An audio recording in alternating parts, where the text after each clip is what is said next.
All right. You can still see it, right? Yes, I can. All right. So I'll start with the leaders. Yeah. So I'll start with the leaders, and then we'll go from there. All right. All right. Okay. So Captain Butter, where'd you put him on the tier list? Oh, so Captain Butter. Just overall, this is 3v3.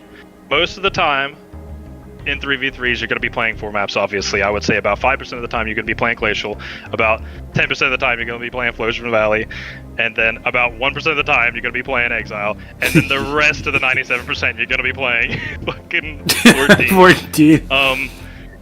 I personally, right off the bat, and I might move them throughout all of this, because all of these units are, we're going to be bringing up tons of topics, how some units, or so how some leaders will affect other leaders. I'm going to put Captain Cutter right at C. Right What? Okay. Yeah, Okay. All right. All right. No problem. That's C tier. Okay, cause me and David and Jamal had Cutter at S tier, bro. We did. Okay. Okay. Don't get me wrong. He's big, and he does very well. But I might talk more about this later on down the line, but I'm going to be putting this in this area immediately, and I'll come back to it once we get more onto some of the units. So the next leader Is I'm going to say to yeah. put on the is going to be Professor Anders. Yes. I'm going to put her at B tier. Wow. Okay. Yep. All right. I'm going to put Professor Anders at B tier. I like this, Reno. I like this. So this is good. This is good. Yep. All right. So, I know everybody's probably waiting for my pick on Forge, but I'm just gonna stick him right at B tier as well. Okay, that's funny because I've had Forge at B, I believe. All right. Mm-hmm. Okay. So, going on with the Coveys. Oh yes. obviously, Prophet. Papa Grandpa's gonna be first up out of them. I'm gonna put him at the B tier. Funnily enough, I've had the Prophet there as well. B Okay. like broccoli. Okay. And so he does have tons of, switching back to the Covey side, most of the time as Covenant, you're going to either want to be looking at how to slow down the enemy or speeding yourself up, whether that be with your leader taking an expo or with your leader going after the enemy's base. I feel like the Prophet does a excellent job at both of these, regardless of if you're going to go Blessed right off the gate, or if you're going to go on offense right off the gate. If you go on offense, you have the option to get Blessed, or you could stick with the pea shooter, go a little bit more into Regret Sentence. But you have options once again. So is it Thrall Slayer is going to be next? Yes, or good old. Shirley the boy. We could do Thrall Slayer. Thrall Slayer in this case, and this might be the hot take out of all of them. I'm going to put him in the A tier. We're going to come back why. Okay. Just want to let you know for comparison. I've had the Chieftain. I've had Anders, Cutter, and the Chieftain at S, and Forge and the Prophet match for you and me. So okay. All right. So the next one is going to be your boy Shirley. Now, everybody's seen Shirley do crazy things. I'm sure some people have seen accounts that I own with Shirley do crazy things. I'm going to put him at C tier. Because he can be a bit niche. Got you. Now, this might seem kind of crazy. Why is the Brute sticking out over all of them? But when we go throughout the units, I'll probably point out some of the key factors on why I, Reno Bogino, as probably a 60% Covey player, 40% UNSC player, love to see that 2 out of 40 when I'm loading into the match. Hell yeah. Just like some other people out there. Yep. Chieftain. Oh so, wait. Before. Actually, no. Go ahead, cause don't forgot the Prophet with this parameter. We'll come back to that later if that. Ooh. Yeah. Sure. So from here on out, we'll just do the top left. Okay. I think the top left unit that's going to be here. Okay. I think that'll work best for us. Okay. So just to make sure, do you want to go over this guy now or hold him back?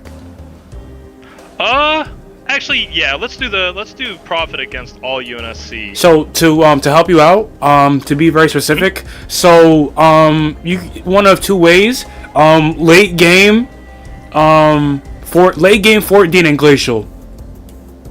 Okay, I see. So he is really good for the Turtley boys. You can definitely do some really good things about him. But against all UNSC, it definitely it shines a lot more. Now, with that, I'm still gonna put him at an A tier against all UNSC. And with that, I'm gonna put myself in the UNSC shoes. So what are the options that I have against let's say it's Glacial Ravine, Prophet on the enemy side, he spawned in the middle and he went Temple first and got up there and beamed whatever you had and got the wall, right? Sometimes it happens. Your homies trying to get it, they get beamed too. It happens. You can't get anything across and you're like Forge with a cutter and another Forge on your side. Yep. And you're stuck there until at the 15:01 mark, and you see this big ass beam from a corner base just start destroying because they fed their flying Prophet over there to go beam your side, right? Yep. We've seen it all happen before. So seeing this is why I put him up so high. Now, there are definitely some things you can do about it, and you've definitely seen this as well. Yep. Sometimes mass vultures will just delete a Prophet. Now, that doesn't really mean it's gone for, he's only gone for 2 minutes before he comes back up, but if any longtime viewers of these turtle videos have watched, you definitely see sometimes even 3-star Prophets just get deleted by just hitting Y on the mega garage. Yeah.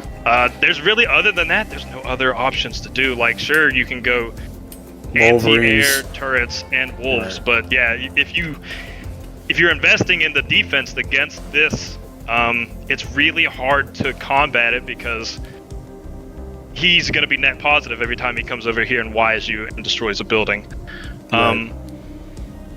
Okay. So I think everybody understands why he's super good up there, especially in games that are like in the 50+ minutes. What is the what's the next one we're going So the first one is the baked beans, good old Marines. All right. So, baked beans. Ooh. And this is specifically for 3v3s. Yes. So, I am a massive fan of the baked beans, especially the what a lot of people call the orchestrats, is building the 2 elephants and just pumping them. But in the 3s, I'm going to put them at the C tier. First unit that I'm throwing out there, I'm going to throw at the C tier. And the only reason they're going at the Z tier, in my opinion, and not lower in 3s, is because you have to put them in garrisons. You gotta put them in the garrison sometimes. Like, they're some of the only units that can occupy them if you're only looking as the UNSC. What are you gonna get? Are you gonna take over cover with the flamethrower? Sure, you can flashbang enemies out of it, but I feel like an RPG Marine, especially once you get second tech, is way more valuable than a Oxide tank flamer, even, Right. Okay. Continuing with that, some more flexibility you can do with the Marines is you have tons of options. You can do I'm gonna have them at C, but one thing I love to do with Marines, and definitely why they're not in D, is once again, reason why Forge is going to be above a cutter is for flexibility reasons. You can, as Forge, go barracks quick and have Marines. It takes 3 of the units with the grenades to destroy the expo really quick, and then you have the 25-second timer. It's that fast. I think Marines have tons of versatility into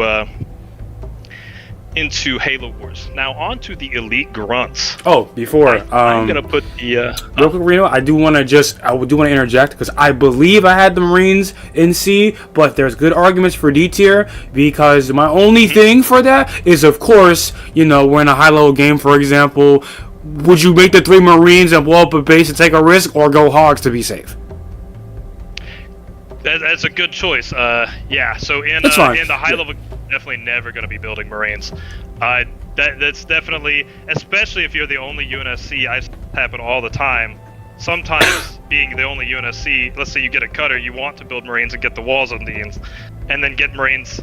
I see a lot of people try to go Marines. I think it is not the play. I think Hogs are going to always be the way to go at the early game, especially if you know they're going to have a covey that's going to rush. The Forge is kind of an all-in play, and if they interrupt it at all, it's over with. Got you. All right. So you were talking about the elite grunts now. Yes. So I'm going to put them on the B tier. Ah. Okay. Now, this might sound kind of crazy, and the implication might never be for it, because you're always going to be using the other grunt squad, the Yep. Brutes grunt squad, more, right? Let's say you're a prophet or an arbiter. The amount of times that you're going to be going grunts as a prophet really isn't going to be as much as if you were the brute, because you have, whenever you start to build that hall, you're always going to be immediately looking at your teammates' things, and then you're going to be going around, you're going to go to the enemy side, and you're going to be clicking all around and see if they have a hall coming up, and if they don't, you're clear to go hall as well, but if they do, it's probably best to start going air lead right off the bat, right? So, or it might just be better to go air lead anyways, because you're prophet. Same with the arbiter. Like, if you're going to be raging, you're spending the money raging. You're not going to be spending money building grunts. So you really don't get to build these grunts very often. But the argument I will have for these grunts over the brute squad grunts is the brute squads miss. So Okay. if you have one brute squad grunt and one elite squad grunt shooting a building over the course of an hour, right? The elite squad grunt will always do more damage because the elites don't miss. And the brute, if he misses once, the elite grunt squad does more damage. Gotcha. Okay. Now, the reason I put them at B tier over the Marines is going to be because you can drop them on your leader. Simple as that, you know? You can only Pelican 6 Marines at a time. You can hot drop as many as you want on your leader until they debomb you. Moving on with the brute grunts. I'm going to have these at B tier as well. Okay. And that might be a weird hot take. Not really a hot take. The brute grunts tend to get a lot of use, especially in the high level games. You can kind of just go into grunts off the brute super easily. If you build a brute squad off the main and you can single haul, you have the extra money to go into second tech. And if you, let's say they stop your first drop, you can just get an even bigger one, right? With Needler, super easy. Yeah. There's all kinds of things you can do with these brute grunts, and they honestly, a lot of people would say that they go into A tier, but I'm gonna keep them at B tier, only because of how much they get used in the high level games. Many people who, instead of going for air, tend to go for those to keep the buildings down. You can get them a lot quicker than the air units. Plus, also building this summit is 45 seconds instead of 30. It might not seem like that, but when you're building 2 back-to-back, like that minute and a half versus 1 minute, it Really could be a adds lot up. whenever they're attacking you the whole time. Like, yeah. If you can't get the building, if you can't keep your buildings up, especially. And then also, once again, the versatility with the infantry units. You can put them in. You can put them in reactors on the maps that have reactors, and you can put them in walls on the maps that have walls. Right. So, continuing on with the suicide grunts. These little cool boys, tons of good things you can do with them. They, if you put them into a blessed pad, you only need 3 hits with the upgraded arbiter to kill it, right? If you put 2 of them into an upgraded pad, you only need 1 hit from the arbiter. Upgraded UNSC pad. But with these units, and if you have spent over 300 hours of Halo Wars, I know you know this too. these suicide grunts don't listen at all. Don't I'm gonna put them wanna. at C tier. Okay. Don't wanna is correct. Okay.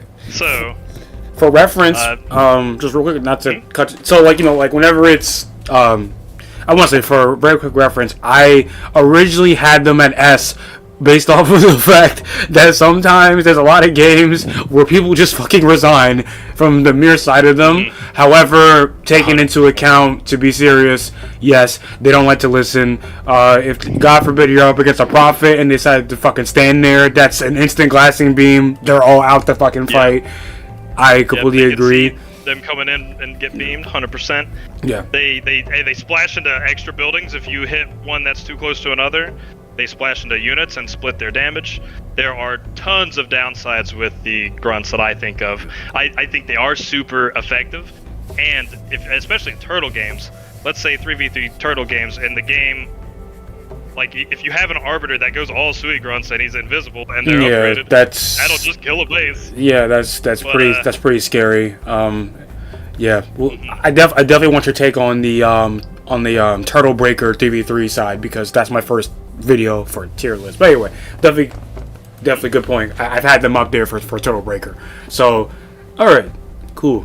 Yeah, they're definitely really good for breaking turtles as well. They're also, if you know how to do the glitch, they're really good at denying free expos. Like if you can, if a base is building and you hit Y and then X on it, the grunt will like do the walk and then stop.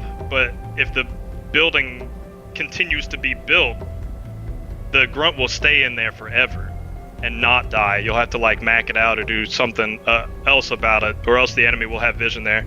So that's another little downside, is that sometimes they can glitch into buildings. Yes. I don't know. I just keep thinking of downsides with Sui grunts. Sure, they do really well on rushes with the arbiter, but on to the next unit. Get them! Those brute squads. Chieftain. I go. I'm gonna put these bad boys at the A tier. Oh shit, First yo. infantry unit. Yeah. Okay. I've had them at B consistently. Okay. Okay. Okay. Yes. If you see 2 out of 40 and you're walking to the enemy side, do not build these brutes. Right? Like, these brutes are always super handy. 1 or 2 of them against the building before the 2-minute mark, it's like it always causes a reaction out of the enemies. Yeah. Always, whether it be high-level players that have to immediately react to it, or low-level players who just hit start up A. It will always cause a reaction. Now, with this as well, we can get real scumbaggy. The chieftain and the brutes, you have the option to do some crazy glitches as well. But I'm not going to go into that without any glitches. I'm going to keep them here because I didn't give Shirley the same option of glitches. If I had that, I think he would not be on the scale at all.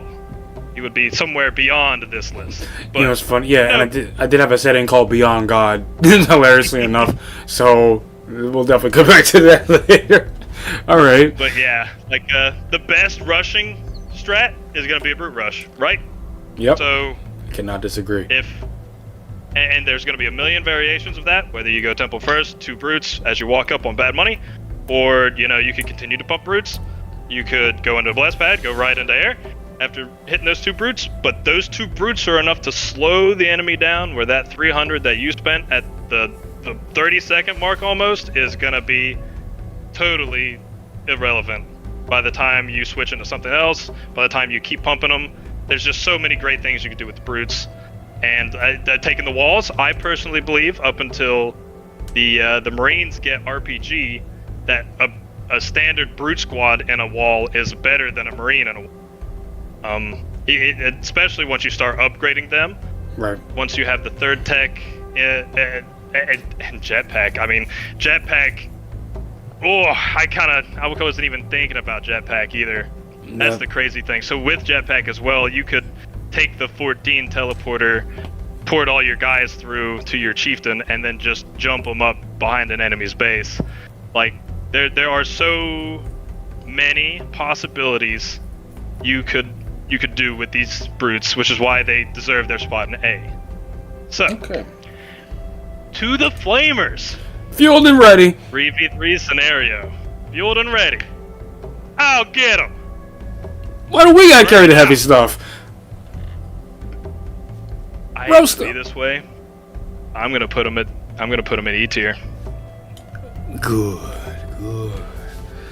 And now there's definitely gonna be reasons to build them at times, right? Like that there are definitely some times where you've seen Flamers kill Covenant units. It happens. You've seen Flamers kill Covenant leaders. It happens. What you haven't seen is somebody go late game Flamers against Jackals. Never seen him go late game Flamers against ODSTs. The only thing I think I've seen people actually try to build late game Flamers for is going to be AB Hunters, right? Because sometimes that's the only thing you're going to be able to get. I do that sometimes. Yeah. And sometimes it works, sometimes it doesn't. Shoot. There we go. Sorry, I was reading something. All good. So yeah, you just the Flamers, they're just, if you're building them against the rush, you could just do better with Hogs. Hogs have better range.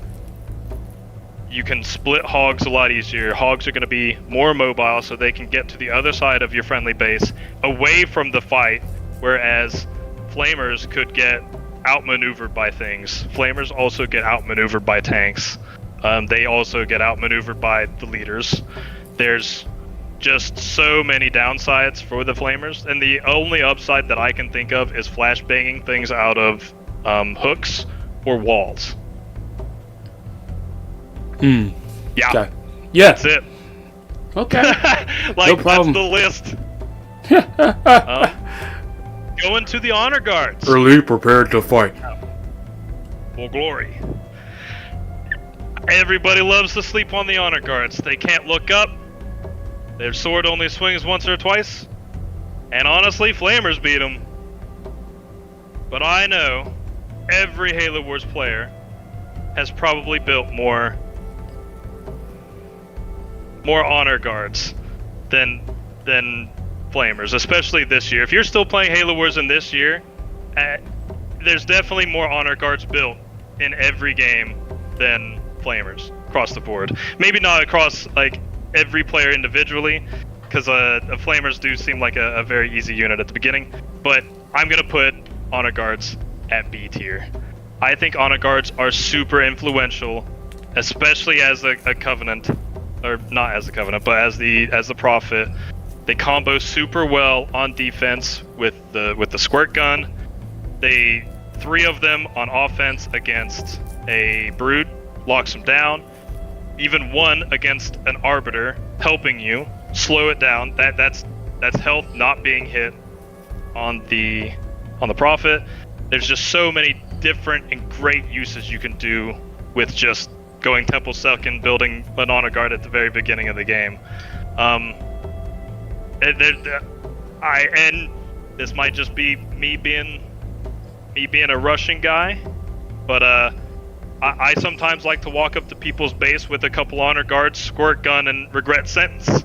Yep. Sometimes that is just enough damage to have a little chip damage at the base while you're beaming the Hogs that come in. And then you have the extra money to beam the Hogs a little bit, because you instead of having the money blessing your Prophet, you potentially bless pads, and you can also bless pads while going up into honor guards. There's just so many great uses for honor guards, and honor guards don't glitch out like grunts. So there's that. Right. So these three Spartans. Yeah. Just Spartans in general. Spartans in general? Yeah. So, I'm gonna put them at A. Yep. Yep. Gotcha. Yep. Just gonna put them at A. They are good units. They could be S plus if they're 3-star, and you can get them fast. But if they're just in vehicles, they're gonna be an A tier overall. You can do great things with them on early defense instead of building the Flamers against the let's say the Covenant on the enemy side is rushing you, and they build wraiths. The perfect counter to wraiths are these Spartans, because you get a vehicle, and then wraiths are awesome. On top of the additional they're boost from hijacking. Yeah, the Spartans are great all around. A tier unit, thumbs up. Okay. Hunters now. Moving on to hunters. Yeah. I personally am a big fan of hunters. I'm gonna put them at C tier. They're not really good all the time. There are some great chances to do it. All the examples that I gave earlier about the grunts, where you could start making tons of grunts. There are some great examples of getting second tech, going Spirit Bond, and then just getting a bunch of numbers, and that being what stops the tank push in 3v3 games. Now, if you do that, though, the enemy Covenant's going to build air. And you know what beats hunters? Vampires. Anything that flies. Yeah, anything that flies. Flying Prophet. Honestly, a Brute Chieftain beats it. ODSTs beat hunters. Hornets, jackals. Yeah. Too now much. the reason that the reason the Spear Bond pumping numbers works really well is because you can kill the tank numbers and then push off of that, and you don't have to worry about late game. But let's say it's at the 30-minute mark. Everybody has their max things. PT versus AB. You would normally think the AB is supposed to kill them, right? But if they have Spartans or even just numbers, they have so many options where you don't. You're a lot slower than tanks. Tanks can shoot you as you run away. You can kind of shoot tanks as they run, but not to the same extent like an army of 3 tanks can shoot hunters versus an army of 3 hunters running away versus 3 tanks. You know, like the tanks would catch up and kill them. And God forbid that you're behind them. Yeah, because if they're behind them, you're going to get candy glitched. Bringing glitches back into effect, the enemy's going to candy glitch you. Doesn't matter. You should just expect it in the public game. And honestly, it's probably not that bad. If they candy glitch you, they're just making it quicker. Now, sure, you can argue there's times where enemies are candy glitching and it will totally kill your army, and that can be the difference. But I mean, in that case, you should have just gone Banshees. That's why hunters are at C tier. On to the ODSTs. Hell jumpers standing down. Oh, hell jumpers. Yeah, that in particular is why I'm going to put it at A tier. Because it doesn't matter. I'm sure we've all had those games where we feel like we are the good player in a 3v3 game, and there's a cutter on the enemy team that does absolutely nothing. And then somehow something happens. It's the 15-minute mark, and all of a sudden you have to deal with 10 ODSTs while you're trying to defend your expo. And you're looking around like they are always en masse going to do lots of damage, or going to do a lot of damage, especially way over the Marines. Marines being in C tier, even at medic, deserved. ODSTs being in A tier are just, they're awesome. Being able to hot drop them. And God forbid you have 2, good, or God forbid you have 2 or 3 cutters, and it somehow gets to that. That's so true. Seeing 30 ODSTs drop on your base so fast is like, I think that's enough to, like, if all 30 use their RPG, that takes out the shield, I'm pretty sure. Right. So, and definitely eviscerating a UNSC base. I've definitely witnessed it. Reno, I've witnessed it. These cutters, I'll never forget, man. Just a tidbit, real quick.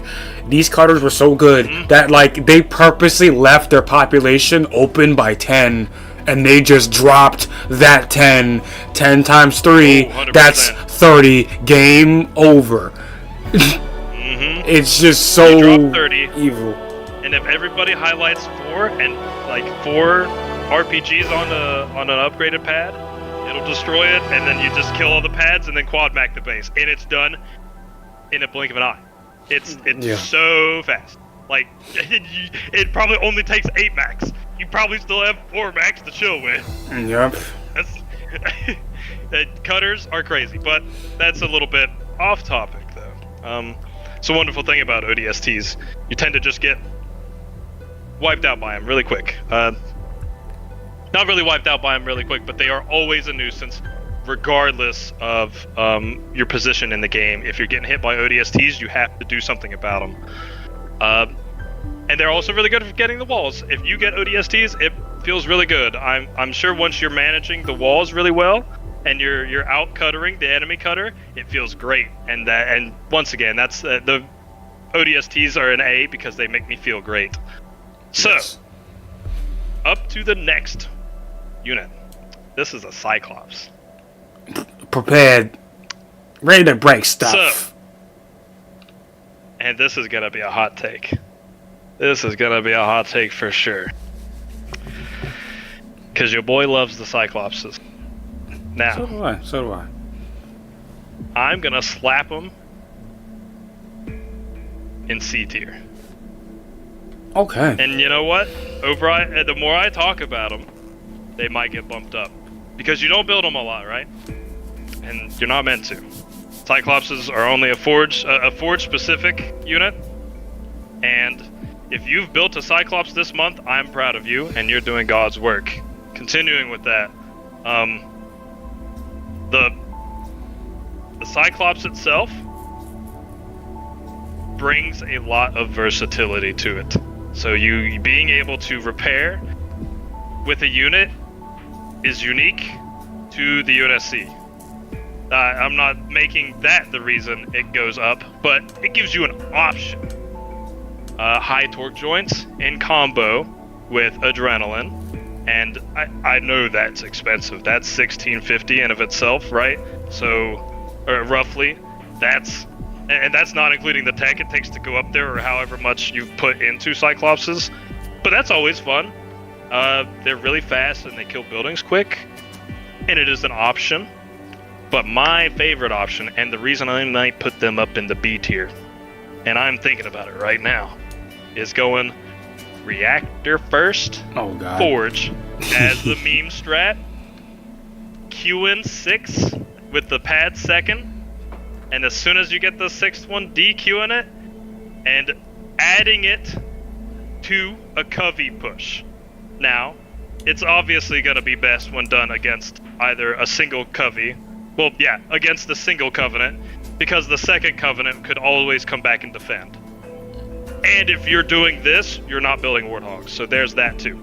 Right. But they are really fun to use that way, and they can be quite effective at slowing down the enemy much faster than just the Covenant Rush would be doing, especially if the UNSC don't react to it immediately, or let them just linger on the enemy side, or God forbid, the Covenant wins the fight against all the units and starts walking to the next guy while you're beating up against the temple. Like, and then you're also forged, so you can sit there and eat your chips and watch your Cyclopses eat the base.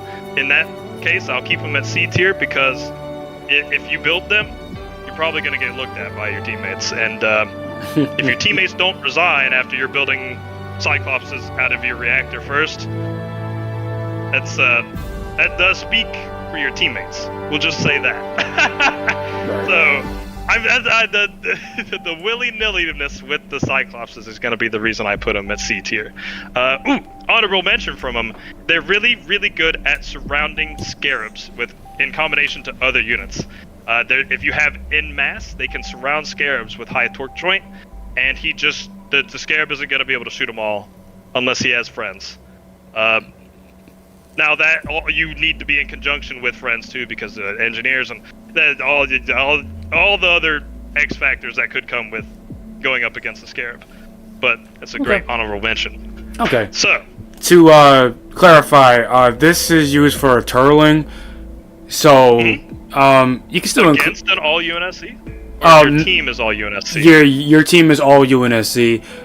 So for example, in my video, I've had the Cyclops very low for trying to break a turtle, but making a turtle in all UNSC team parameter, it's definitely B, because it's the only way to heal, and you're saving 350, even if it's just for your vehicles, you're saving 350 over time. And you know, they're the next best things if you do not have a Covenant, because if you're all UNSC, you know engineers, that's the next best thing. So I like that mindset, and I'm gonna put them at D. And the reason why, let's say you're all UNSC, and you build these 3 instead of a tank. You now have, and in a turtle scenario as well. Let's say you're all pocketed up, super turtle on 14. There's definitely going to be times where they're going to be sitting still. Yeah. And if they're going to be sitting still, I would probably have rather them had been a Wolverine.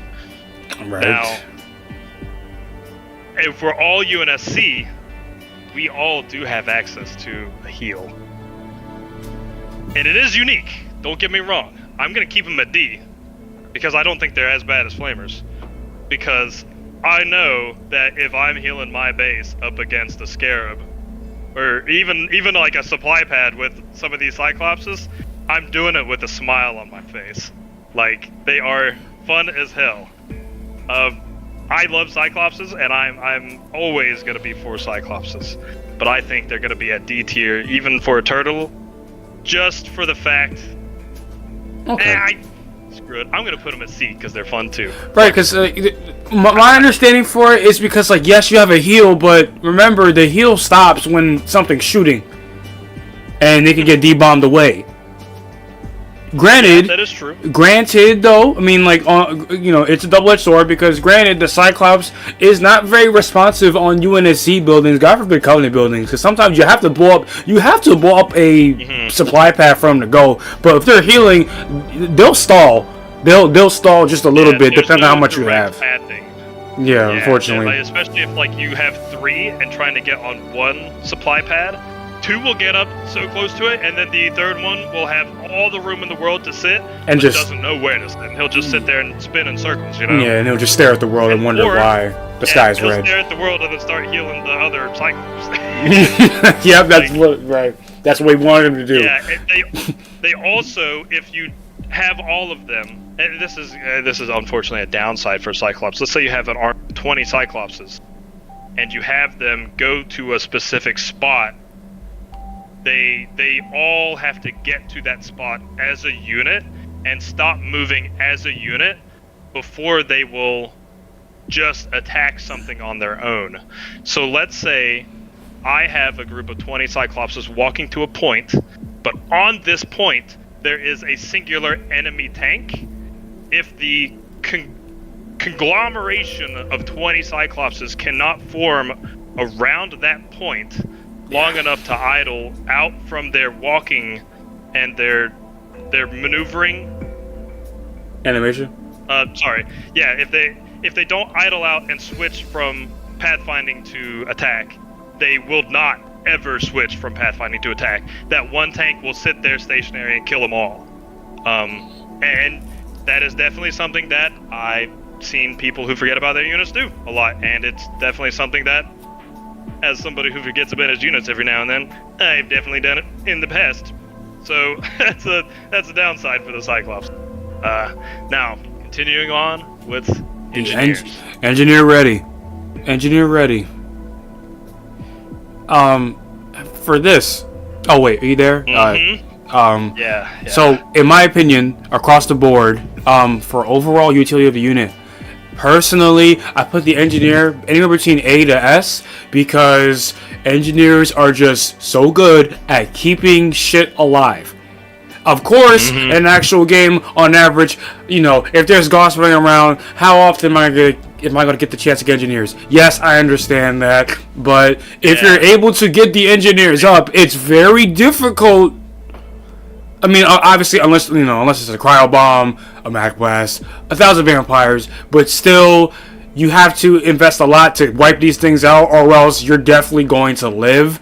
And if you want to, again, they synergize really well with the chief. I only want to speak for the engineer because I really think, in my opinion, for me, this is your list, but I had them at definitely S because they're an infinitely better Cyclops. And if you just get 5 or 10 of them, they can stall. God forbid you get 20 or more. They can really save a base, and they work best with a Cobra because it locks down, and a Chieftain and another unit for later. But that's me. Reno, go ahead. Yeah. I would put them at A, and the reason being is, they have a great versatility for the things that you said, and once again for the reasons you said as well, and the high level ones. How often do you see people building engineers? They probably aren't going to be the one used most of the time. You're probably going to be going for something that's going to be offensive, or that can go for an expo, or something that can cover an area, or something that could, shoot at an enemy that would scout it. There's tons of units you could build instead of the engineers. But I honestly think the engineers are pretty good. There's tons of uses for them. Late game, early game. Let's say if you're the only Covenant and you go summit 5th and just start pumping engineers, when everybody comes back home because they got smacked real hard going on offense, and you have a couple engineers, and the enemy see a full health brute or a full health Covenant leader coming back up that they just defended against, it's definitely a bit morale crushing when you have preemptively built the engineers as triple covey. I think that engineers can they aren't really good on offense, but there's just not very many scenarios where they're bad unless you're sending them in there to die. So yes, like they can hover on buildings to play defense. They're great. If you want to look at them compared to the Cyclops as the healing unit, they also, since they're air unit, they don't have to have that weird pathing that Cyclopses have where they just sit there and have to find where to touch the supply pad. They could just zap it, with their green laser beam of heal. However, I think, but you know what? I understand you putting in May because there is one issue that you've definitely seen when we turtle. Sometimes engineers just, even though they fly, sometimes they are dumb and they'll heal a pad over a base. And that could be a difference between you saving your base and you losing it. And sometimes, especially on cubby bases, they love to fly around summits. They have a problem with summit buildings. They love to go around that shit the most. And it's very agitating. And you can lose a base from shit like that. Yeah, it's like they think the summit's stinky. Right. It's like, I can't be around that thing. Like, fuck that. I don't like that shit. Yeah, they like to fly. They like to hover around shit too much sometimes. They like to make a semicircle before healing, and that can definitely screw things up. So, we're gonna go on to the Jackal now. Now, varying from the early game to the late game stages, I think the Jackal is gonna be at C tier. Okay. Really, for real quick. Would you like to go under this parameter? Like, for example, all right. If the Jackal is on the far left, is his utility better than all of the units, for example? Just, because kind of if you want to do that, that's fine. I've run out enough time already. I probably will not rank them from the highest to lowest at okay. all. There's just, I think I've gone out too much time to do that retroactively now. But you'd be surprised, man. So, people are watching this shit. But yeah, no problem. That's true. They do love the discourse. So with that, me putting them here at C tier, as an anti-infantry, they are miles above the Flamer. I believe they can shoot while walking, whether that be forward or backwards at times. If you're running away shooting infantry, you might have to micro them a little bit, but you can make it happen. Whereas the Flamers are just going to be too far away to run and shoot. And also, if you put Jackals in a barrier, it's just as good as a Marine, if not better than a Marine in the early stages, when the Marine can't really defend for itself and there's not a bunch of tanks running around. Now, there's definitely some really good tactics for Jackals. Weirdly enough, if they have Supreme Gauntlet, they're really, really good against vampires. But you really tend not to ever see that happen a lot. Unless there's a Arbiter killing everything, and you just lock down your base and go full Jackals. What else to do? But other than that, I think Jackals, they're gonna sit here at C tier. Okay. There's no offensive capability, I think, with them, and the defensive capability can just be The leader powers can do it, and if a Covenant has having to play defense, he's probably doing it with his leader and maybe honor guards. So, shouldn't do it with the Jackals. Continue on to the Ghosts. Alright, ready to serve. For glory. I'm going to put them at D tier. They are a scout. They're worse than Warthogs. And they're better than Flamers. Now that we're here, so Ghosts are great. Obviously, the meme unit above and beyond. Ghosts are wonderful. You can do crazy stuff with them. Getting the ram ability, ramming the leaders, ramming infantry, spamming them. If they're only Covenant, let's say it's one Covenant against one Covenant in 3v3s, and it's both Prophet. Let's say you go factory first and go I'm so sorry. Factory first and go Ghosts and wait for him by the pad. Even if he goes Temple first, you're gonna be there with Ghosts. He's gonna have no shield from the rebels. Your Ghosts will keep the shield down, and he has to recall. And then you have free reign. And also while you're doing that, you can get the money fast. The Ghosts, there's so many crazy things you could do with them, but with that, they can't get shot at all, and they're just better. They're better than Flamers. Right. I'd say, and to add on to that, it's funny. I think I had him in D tier, and I said something along the lines of like, at least within like the first minute, they're the only unit that can attack and shoot. But that's it. Like, if they get hit by a chopper, like, if the Forgory just doesn't work and it gets hit by a chopper, it's almost dead. Unless you're on Frozen Valley, right? Or just other things. However, if you do make an army of ghosts, yeah, it works. But then that money's spent. All it takes like 2 Warthogs and then shit. Yeah. And another hot take coming up here. The chopper. This is one of my favorite units in the game. Now, set. If you've been watching this, you've probably noticed this already. A bit of a trend with enjoying the more primate-looking Covenant leader out of the 3. I would have to say. No offense, Prophet. I'm gonna put these suckers at B tier. Oh shit. Because I fucking love them. Sorry for the language, but they are by far the best scout. Right? Thank you. You see, I've said this to Jamal, and I was mainly to Jamal. Says Jamal. So, yeah. And with the proper micro, if you have fully upgraded 10 choppers with ramming charge versus 10 Warthogs with Gauss, the choppers are gonna win. Now, you kind of have to micro them because choppers also suffer for the same reason the Cyclopses suffer, is that they take a weird. They're very weird when they go from pathfinding to idle and attacking. So if you're not holding A to bring up your paintbrush and then tapping them to start attacking some, while you're holding A to get the next couple to ram. You might still lose against the Gauss if you just sit there and don't shoot. But that's the thing, the choppers will also just sit there and not shoot.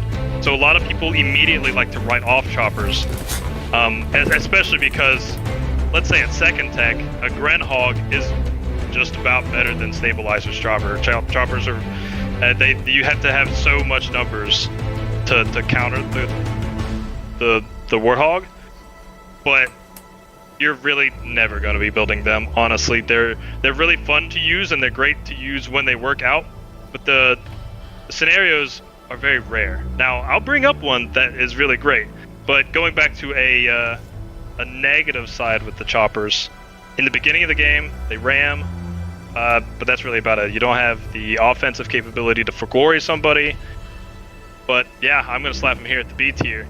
Now, my favorite implementation with the choppers are double covey versus double covey, especially if they're kind of both going air but you're keeping them down, or like if one of the coveys are going infantry and one are going air, and then your teammate has the vampire lead, because then you just have if they come to you with air and you have chopper numbers, you can just shoot up. Choppers surprisingly do very well against air units, as long as they can shoot them. You have to tap X to shoot them. They don't always shoot on their idle animation. That's just something on a player per player and scenario. That'll vary, but they do well against them. And then you can also ram the infantry. So there are some weird, crazy chopper combos you can do out there in the world. And so with that, the next scout out of the 3, our first introduction into the S tier is gonna be the Warthog. Moving out. Yeah.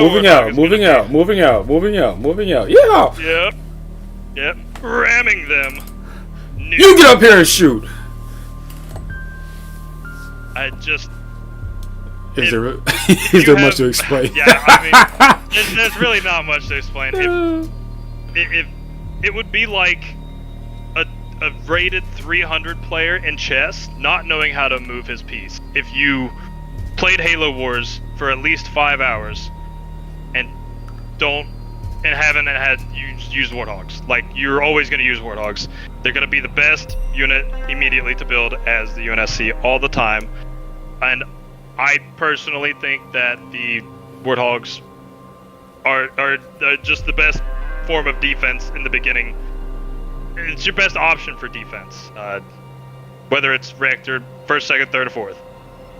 Any of those combos getting gunner is going to be better than building flamers. It's going to be better than building cyclones. It's going to be better than building marines. It's going to be better than going tanks. It's going to be better than going canny down tech.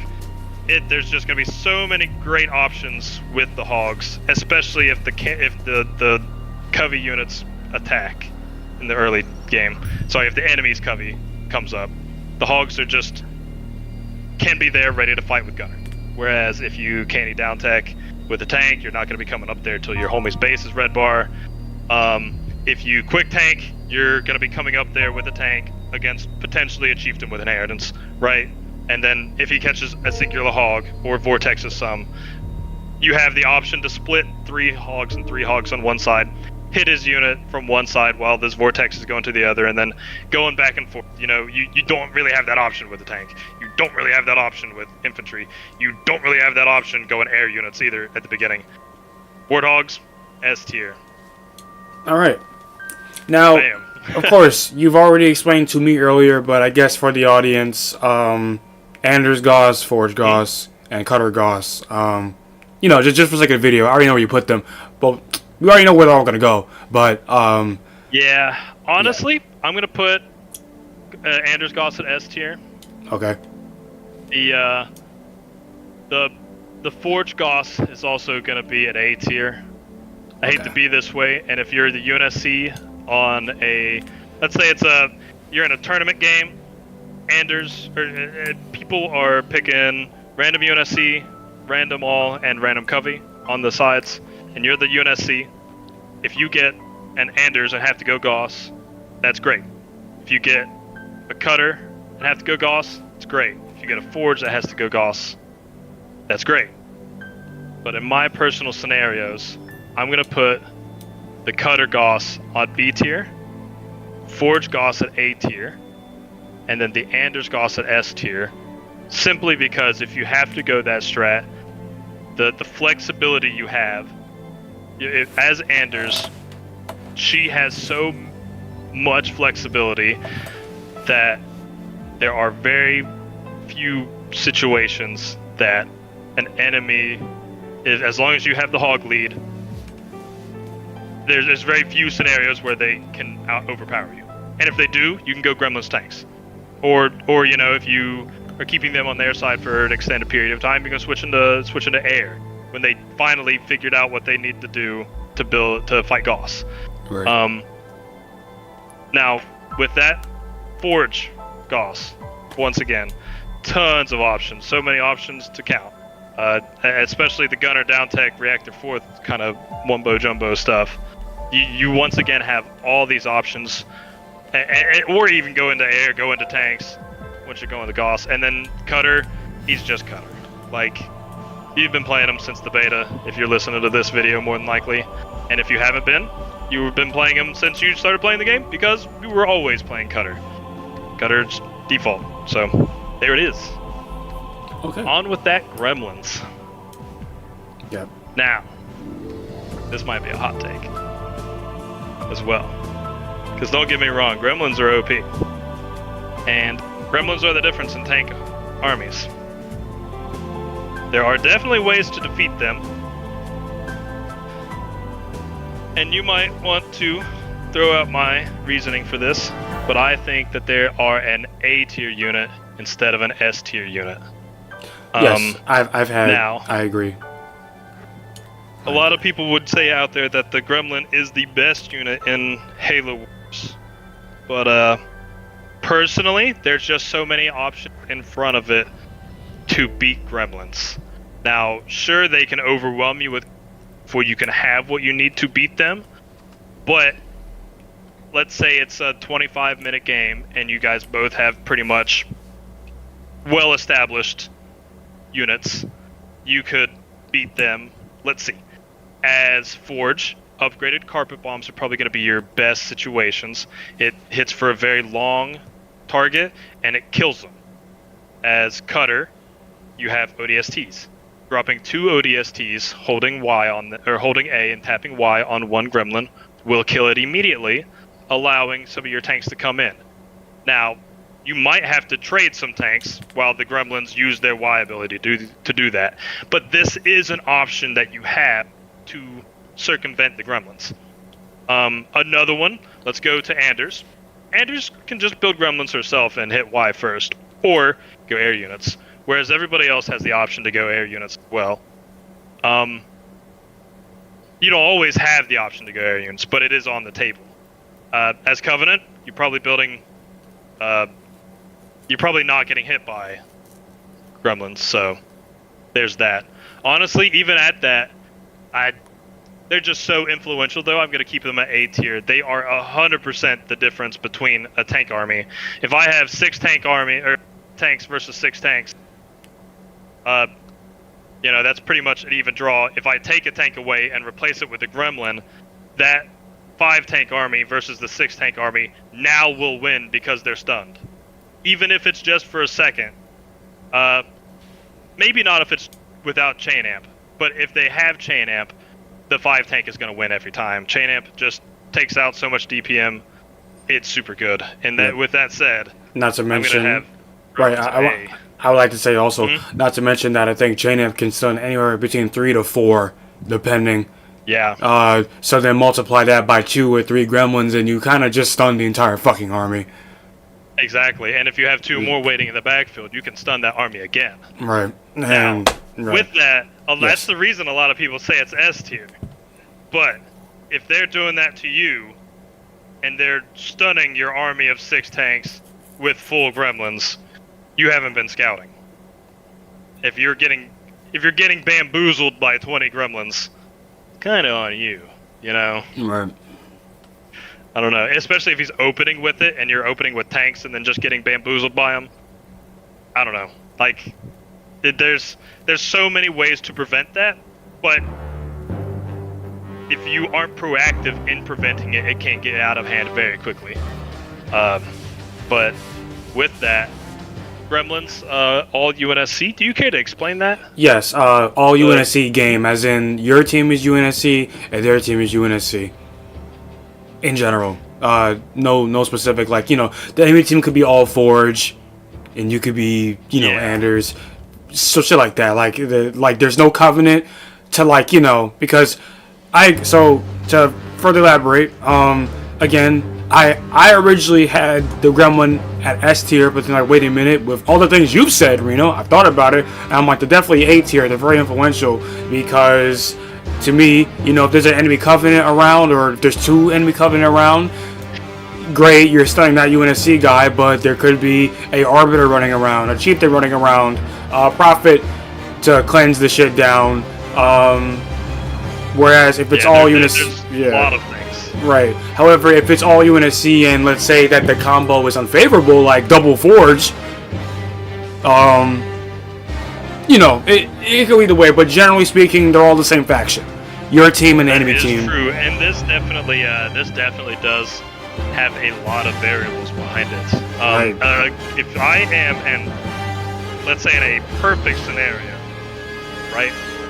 If every person in the game is a Forge and I am the Anders, let's take this as the example. Oh my god, Reno, I'm so sorry. I keep forgetting, bro. I'm being dumb, bro. I said your team and enemy team. My brain is on turtle mode. Oh my god. No, the enemy team is all UNSC.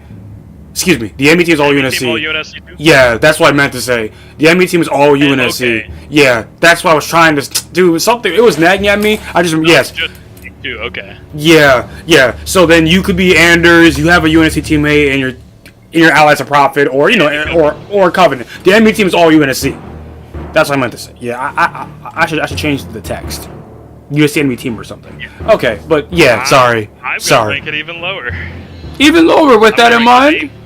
Okay. Mm-hmm. Interesting. So the reason why is let's say we've all been in these games where you build gremlins, right? Yes. So you have a tank army, and let's say for this comparison, we'll have 2 UNSC and 1 Covey, and 2 UNSC and 1 Covey.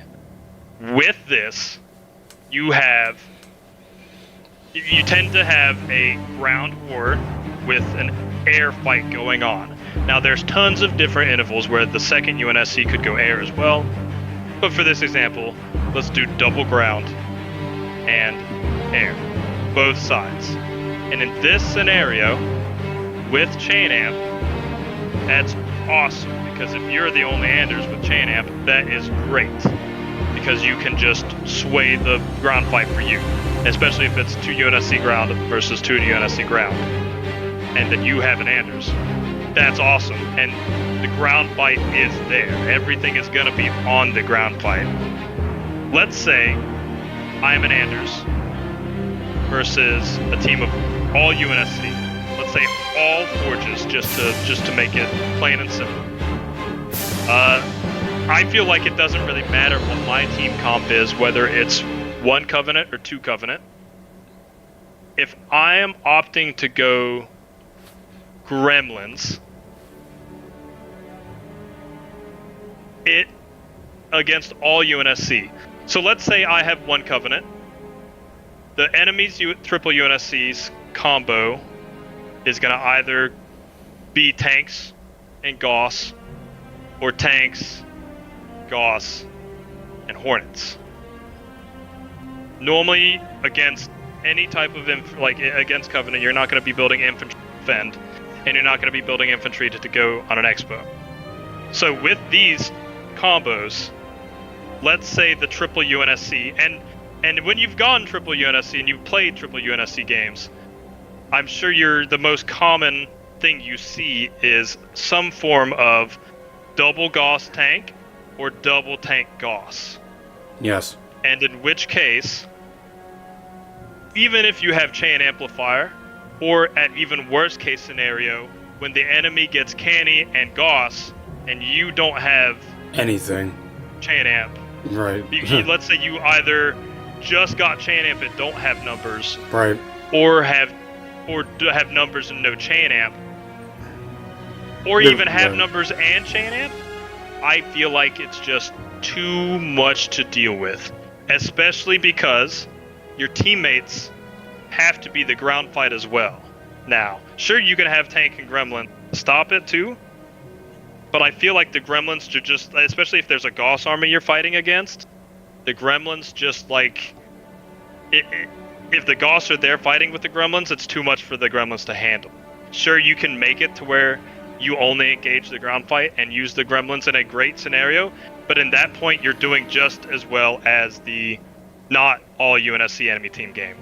And in which case, if the enemy team is triple UNSC, there's going to be more scenarios where the gremlins, I think, are going to be worse than if you had just gone Gauss instead. And especially if one of those UNSC are going air. Because if one of the UNSC are going air, and then you have a tank and Gauss fight, if the tank and Gauss stick together, because they also have to deal with air from your team, and you're going full gremlins, that's still overwhelming.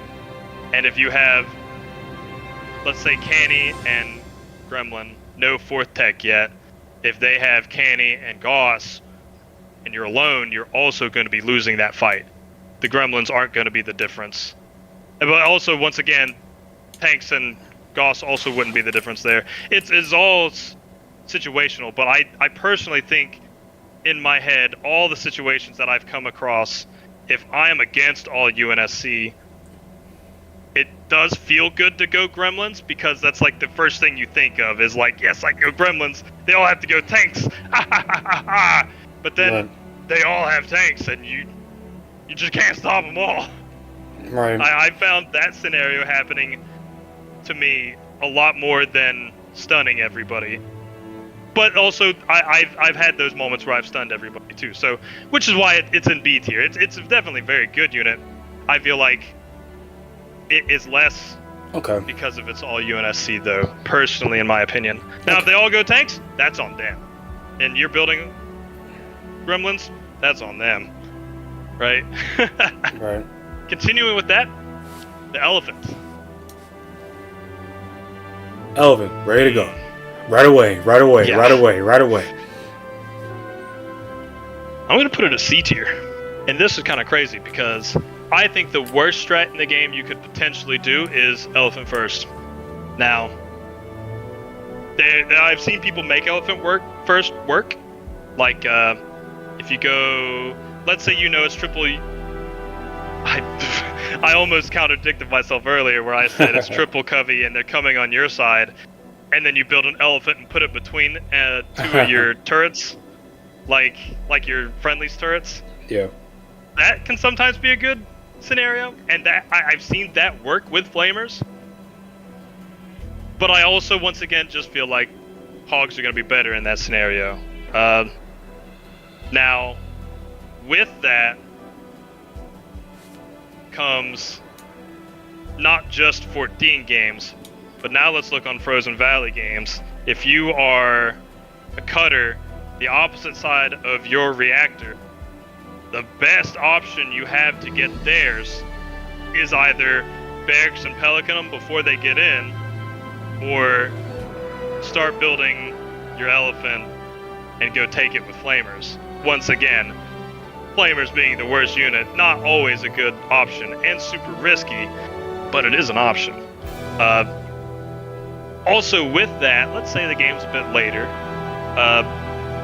elephants are just fun to use. You can make a whole line of them, and that's gonna put a smile on your face, even if they're all dying. Elephants are just fun to use.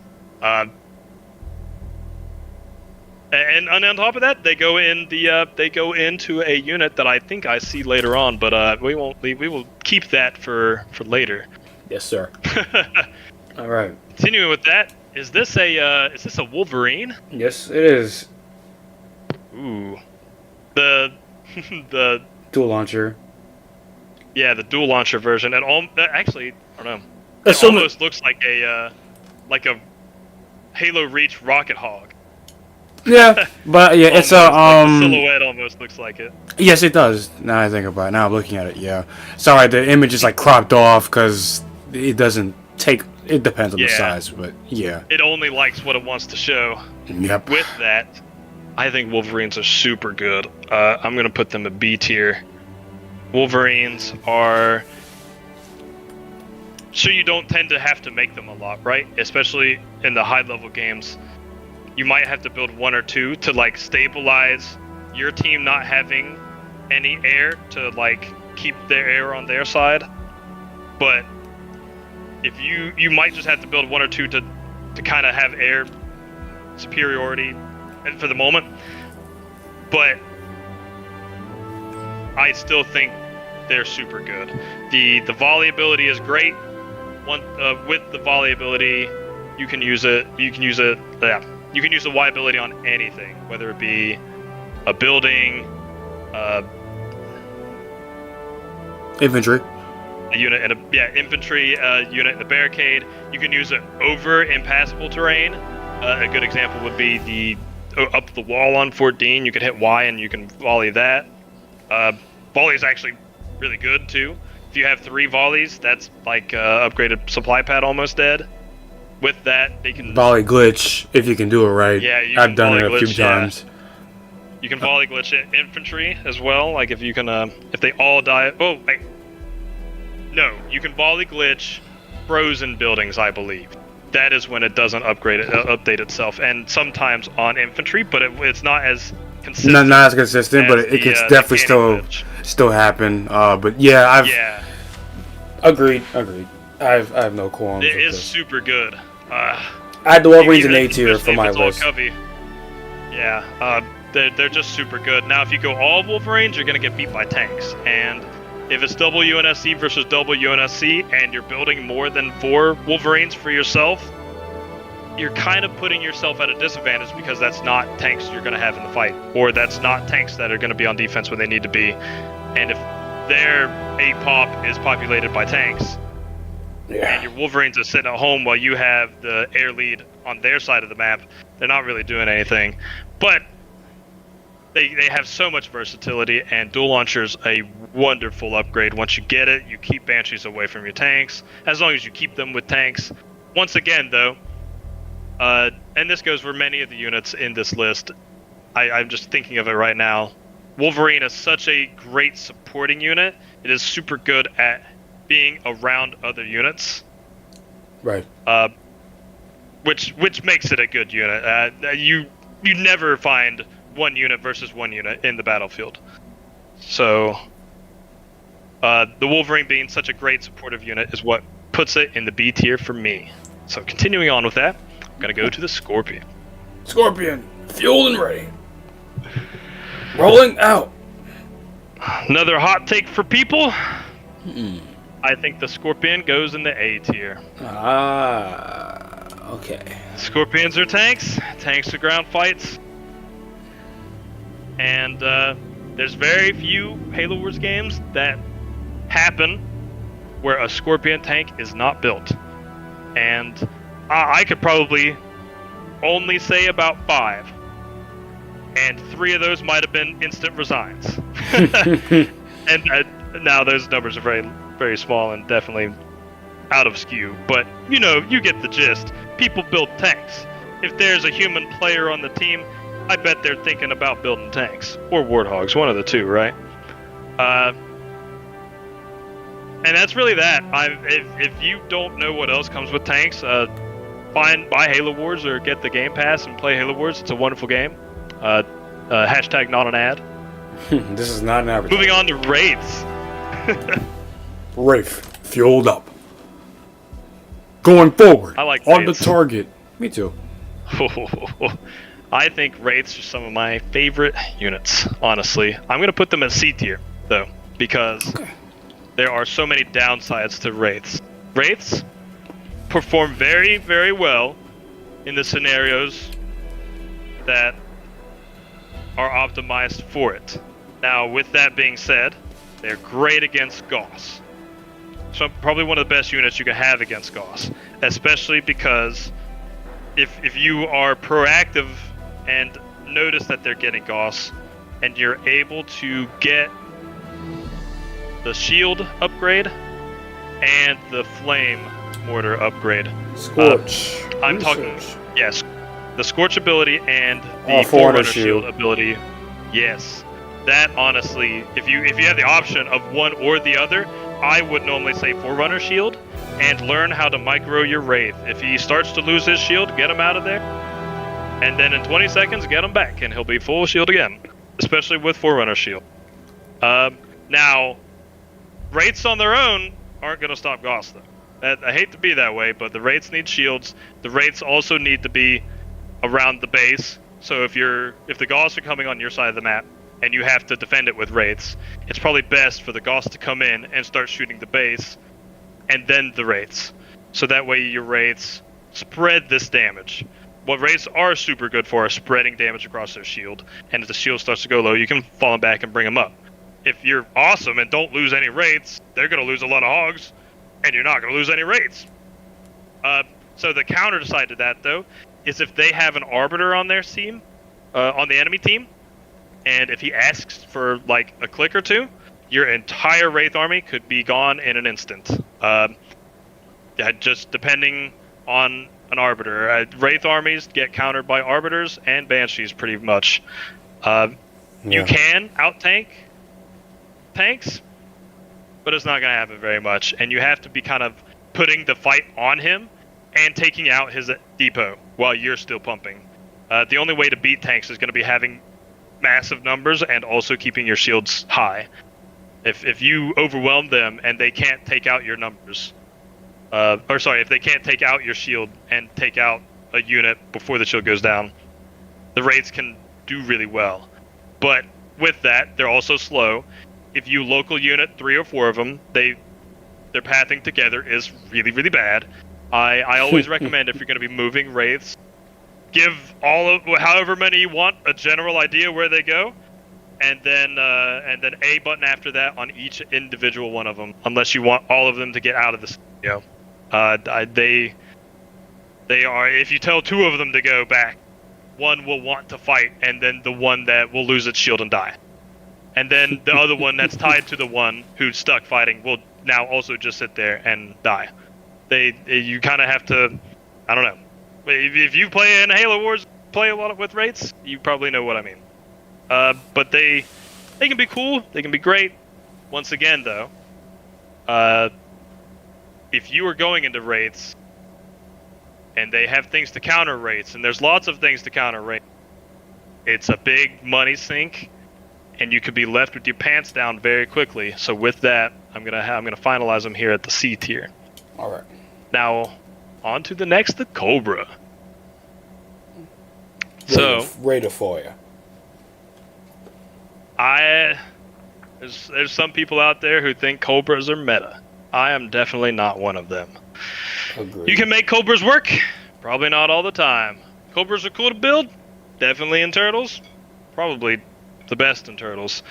Definitely the most damage in a single hit, especially as a 13 star with a Spartan in it, and probably definitely the most DPM out of any unit with a 13 star in it. And the only thing that could potentially rival that is a Hawk at 14 stars, but I also think the Cobra will do more damage. With that, though, the inflexibility and the inability to look up, I'm going to put it at C tier.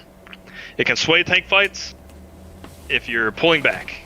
It is very rough and awkward to use as an offensive unit, only because there are so many counter offensive that other units can take against them. So that's going to be what keeps them here at the C tier. Now, going to go on to the Grizzly tank. Grizzly, fueled and ready. Now, Moving out. personally, I think Grizzlies are going to go at the C tier. You might think that's crazy, because an upgrade from the tanks at A tier, why would that be? Everybody knows it's 2025. The Grizzly upgrade is not as good as the Scorpion. Now, there's been many updates on the original Halo Wars for 360, and there's been a few updates on the Definitive Edition. But all these years, they've never fixed it, and the Scorpion tank will just lose. The Grizzly tank versus numbers of Scorpion tanks will just not be able to do the same amount of damage because the canister shell from the Scorpion is better, and the main gun from the Scorpion against vehicles is better than the Grizzly tank. That doesn't mean the Grizzly is the worst vehicle ever. But personally, when you upgrade to Grizzly, I feel the only thing you're getting with that is your chain gun's ability to do damage to air units, because that does go up a little bit. Now, if you're upgrading to Grizzlies because they have Hawks, there's Call of Duty that comes out every year. That would be a wonderful game for you. With that, Grizzlies are just going to never do the same damage that Scorpion tanks will. And if you are upgrading a whole army to Scorpion, or upgrading a whole army of Scorpion tanks to Grizzlies, it is a downgrade, and then you also cannot go back. So your enemies, if you're fighting a tank army, will always out-tank you and will do more damage. Unless you are already on their side stopping their tanks, and you click Grizzly as a meme at the end of the game to get in their face as they're resigning, that's okay. But that's really like the only reason you should ever get Grizzly. Not even Turtle games where you get everything, unless you already have the 13-star Spartans. Grizzlies are meh. You can keep them at C tier. They still do damage, and they exist, just like tanks, but Unfortunately, they're not it. good. Yeah, not as good as they should be. Yeah. Now, Grizzlies against all Covenant teams.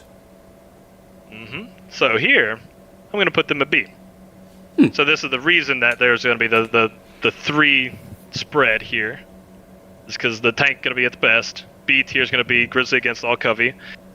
And the Grizzly overall against UNSC is going to be the worst of the 3. And the reason it's going to be above the Grizzly, or against Covey, is... My apologies, let's restart this sentence. The reason Grizzlies against Covenant enemies are better than UNSC enemies is because Covenant tend not to build vehicles. So, since there are no... If a Wraith fights a Grizzly, the Grizzly still wins, unfortunately, just by a tiny bit. It's not very much. But, and in all honesty, if you have 2 versus 2, and you micro the Wraiths and keep the shield up, the Wraiths will win. But that involves you microing. If you're just sitting there, health for health, the Grizzlies will still beat the Wraiths. And with that, since the chain gun is upgraded on the Grizzly, it does better against air and infantry. And that's really the only thing the Covenant tend to build anyways. If they build hunters, you have more health. So even against, like, well, let's take an army of 20 hunters versus an army of 10 tanks. And let's run that little scenario in your head. Obviously, hunters are going to win, and the tanks are going to die. But now let's replace those tanks with the Grizzlies. The Grizzlies just have more health, and they'll last a little bit longer.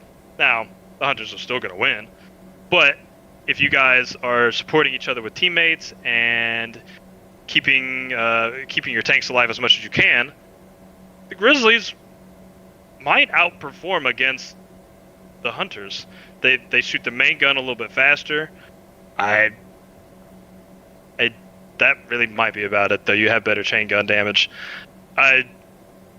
Now, that doesn't necessarily mean that they're the end-all, be-all. You can still get destroyed by Banshees. Banshees will destroy you very quickly, but your chain gun does do more damage to them by a little bit than the power turret tank. And that's really all they can do against you, though. It's go Banshees against the Grizzlies. Grizzlies do so much damage that, like, sometimes even mass vampires shooting down on tanks that are shooting at bases can do enough to, like, red bar the bases. If you micro 2 or 3 Grizzlies while doing that on offense, you could probably keep air away from you. You just have enough damage to keep them at bay at times. And that's why I think the Grizzly is going to be over... This version of the Grizzly is going to be over the other version of the Grizzly. Right. So, continuing on with that, Well, I think this is the Super Sentinel. yes, sir. Beep, beep, beep. Beep, beep, beep. Continuing with that, B tier it is. Beep, beep, beep. I think... Sorry, D or Sentinel, E? My bad, I didn't hear you. My brain kind of... B. B as in boy. Ah! Okay. I think the Super Sentinel has its uses. Being one of the only vehicles...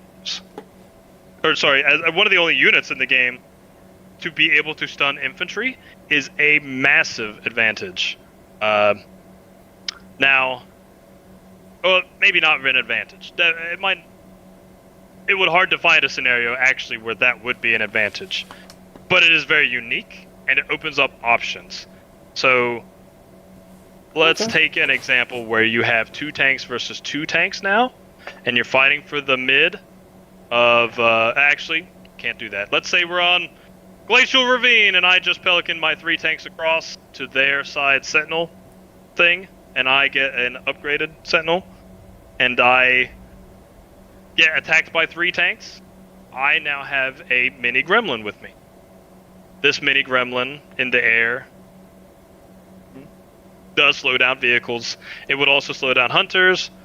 There's just so many great things you can do with this. It's not very fast, but when you have like 3 or 4 of them, since they're only 2 pop, that would only be 6 or 8 population.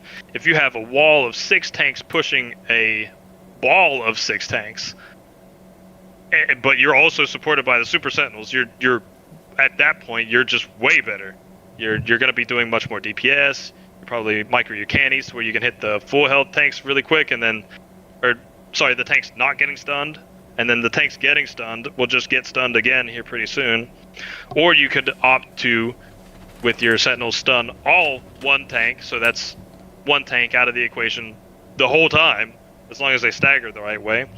I just personally think that these Sentinels are super flexible. Now, that doesn't necessarily mean that you're going to be building them every game. Like, you should not rush to the other side of Glacial Ravine to build Sentinels. Now, I would always recommend it, though, if you are able to get a double pump of Sentinels on Glacial Ravine and then run back them.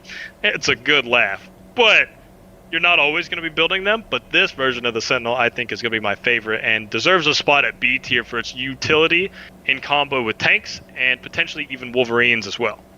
Okay. Now, on to the next air unit in the list here. We have a Hornet. Now, Hornet, good to go. I am going to put Hornets down here at the D tier. Good. Yeah, there are... Sorry for the pause. I'm getting a buzz in my ear. Oh, yeah. It seems like headquarters is coming in with a rapid... Yeah? Yeah, okay. Alright. The Hornet's being moved to C tier. Oh, shit. I just got word right now that the third tech down tech into it is really good against quick tank. You good? Now the reason it is good against that, what's that called? Wingman down tech. The reason Wingman down tech is a decent viable option against somebody who is going Chinese tank is because by the time, especially on 14, if they're going Chinese tank, they're going Chinese tank for a reason, whether it's to get an expo for themselves or to stop a rush.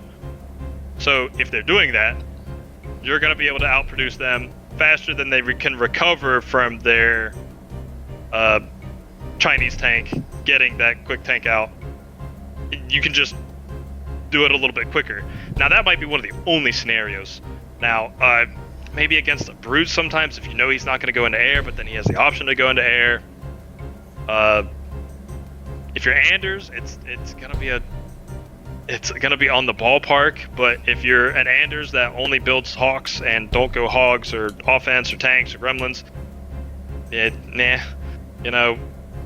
Hornets though, Hornets get shot down by tank guns all the time, and you don't do enough damage on their own. At second tech, unless you have like 10 of them. But even at 10 of them, they're not going to be able to instantly kill a tank, and that tank might be able to almost get 1 red bar, which is not even worth the stacking up 10 and going after a tank. There's just so little versatility that these Hornets get. Even at Shaft Pod, level 4, at a 40-minute game, the best thing you could do with them is be Cutter with Shaft Pod, and then it gives you something you can fly around, scout, and drop ODSTs with. Other than that, though, I mean, they get beat by Grunts, they get beat by Jackals at Beam Rifle, they get Vortexed and beamed down, Arbiter can rage them down. If you are getting third tech to go Wingman down tech, somebody probably has the ability to get into Wolverines. Now, even the Forge that is quick tanking might be able to go into Wolverines as well if you don't work with the Covey and get the air lead. But I try to make that super dramatic for no reason. I don't think Hornets deserve to be in D tier because they have you can still move them and they're flexible, but I personally don't find them outplaying very many other things. But having the list of units, if you're a UNSC, the Hornet, I'm gonna put it down in the C tier. Yeah. Okay. All right. Beep beep beep beep Beep beep. beep beep. This Sentinel. Yes, In the threes? regular. Yeah. Yeah, it's I'm gonna put it in D in C tier as well. Now I'm gonna put it under the Sentinel, the Super Sentinel, but above the Ghost. Now, the reason it's in C tier is because I feel like if you are going on offense with a Covenant leader, and you're passing by the Sentinel manufacturing facility, building one of these is a super cheap way of just adding damage to the fight. So if you are trying to do a quick rush on a covey and you have to pass by the Sentinel factory, sometimes it can be worth building the one there. Now, with that being said, that's the only place you're going to be able to build a Sentinel. If you're... I cannot fathom another scenario besides to have vision that you would want that, a Sentinel. So on Glacial Ravine, you would the only reason you would want a Sentinel is for an early rush, or just to have one pop be your vision over the cliffs on each side. Other than that, though, there's really not going to be very much use for it. There's no versatility. They don't help other units. Vampires shoot 4 spikes, right? Every volley, Yeah. they go shoot. Yeah, give or It takes take. 2 to kill the Sentinel. Yeah. So the other 2 Marines can have nowhere just to go. look up a chieftain vortex Yep. for half a microsecond, a cleansing beam. Exactly. However, an arbiter cannot hit these things. But however, he can just stand there if he has Phoenix Return. You have a wonderful point, and that's why I think the Arbiter being jank against them is what puts them above the Ghost, because the Arbiter is not jank against the Ghost. Yep. That might be a weird reason to put it in this, but you know, there are scenarios where I've had a smile when fighting with the Sentinel. Okay, I take that back. I've had scenarios where I've won and outplayed people with Sentinels. We'll say that. So next unit on the list, it's another flying unit. Maybe some of our favorites out here. And it's going to be the second unit in the S tier. I think this is going to be the best Covenant unit in the game. Good. Yes, Reno, please Now, agree with me. Anyway, no, this is your personally video. think you're all good. This vehicle is going to be my favorite one to play. As a, once again, 60-40, 60% Covey, 40% UNSC player. I love Banshees. I think Banshees are probably going to be the best unit to build as any of the Covenant. Versatility is massive. Scouting Banshee, you have to have. I'm going to put that at A just because it's the next one. But if you have Banshees and one of them's not figuring out what the rest of them are what the rest of the enemies are doing, there's Call of Duty that comes out every year. I've used that joke once, but there's other video games you can play if you're not trying to scout. With that being said as well, our 2 units here at S tier, I believe, always should be used together, whether it be 1s, 2s, or 3s. Sorry, 2s or 3s. Yeah. Can't use guns and That'd together. I mean, it's possible. Well, just hijack. Just hijack. With the wall glitch, but yeah. Pardon me. Continue with that though. If they go vamp tanks against you, if they don't have the numbers, these vehicles can come out quicker than the second tech vehicles. So you can have numbers with these vehicles way quicker than they can have numbers with the second tech vehicles. As long as you keep them alive and keep them plentiful, numbers of Gauss and Banshees will beat just about anything you put in front of it. As long as you are continuing to pump, continuing to expand micro, continuing to macro, going to other bases, and once again keeping your economy rolling. I think there's very rarely any scenarios where going Gauss is a bad idea or going Banshees is a bad idea. Now, if they have the air lead, going Banshees is definitely bad, but going Banshees can give you the air lead over them, because if you kill their summits, they can't build vampires. And if you do that before they can build vampires, you have the air lead with Banshees. That's how it works. And then they also boost around the map. You can deny expos really quick. You can split 5-5 and just have 5-5 split and kill expos. You can be everywhere on the map. You can boost shot. There's just so many. You can do everything with Banshees, really. Like everything.